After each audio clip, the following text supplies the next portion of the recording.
Welcome to this week's edition of Vaccine Research Updates, covering the latest breakthroughs. Brought to you by LucidQuest. CEPI has awarded $4.5 million to Dyadic International to support its C1 fungal expression platform. This platform enables rapid antigen production for vaccines, potentially reducing development time from 6 months to just 35 days. The C1 platform offers cost-effective and scalable manufacturing, which supports CEPI's 100 Days mission to accelerate pandemic response through regional vaccine capabilities. Soligenix announced new preclinical data for its CiVax thermostabilized subunit vaccine.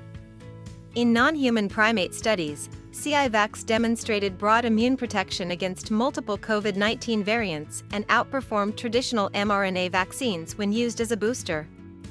The vaccine remains stable for up to 12 months at 40 degrees Celsius, making it ideal for deployment in regions lacking cold chain infrastructure. The same platform is being applied to vaccines for Ebola and Marburg viruses. The European Commission has approved Merck's 21-valent pneumococcal conjugate vaccine, Capvaxive, for use in adults aged 18 and older. Capvaxive offers protection against invasive pneumococcal disease and pneumonia, covering 21 serotypes, including 8 not included in the current PCV20. The approval is backed by STRIDE Phase 3 data demonstrating strong safety and immune response.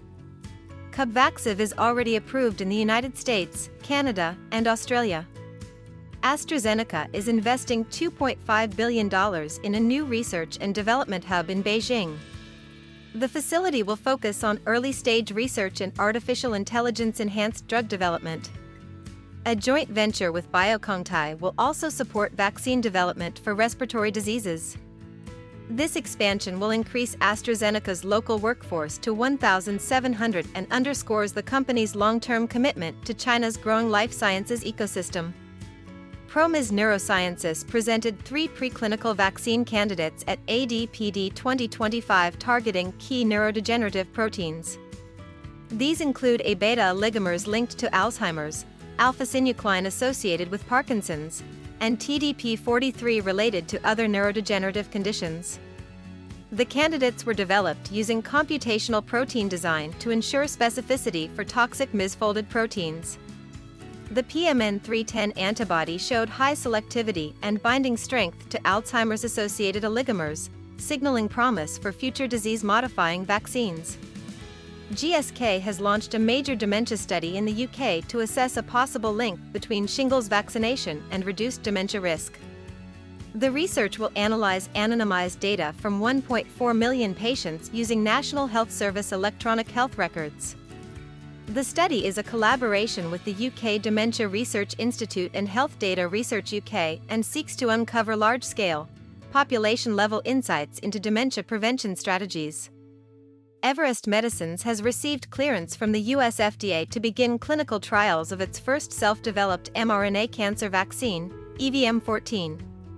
The vaccine targets multiple tumor-associated antigens and is designed to treat non-small cell lung cancer as well as head and neck cancers. Preclinical models have shown robust immune activation and long-term tumor suppression. EVM14 represents a key milestone in Everest's AI-driven oncology development pipeline. Stay ahead in vaccine research. Like, share, and subscribe for weekly updates. Visit www.lqventures.com or email us at info@lqventures.com for expert healthcare consulting. See you next time.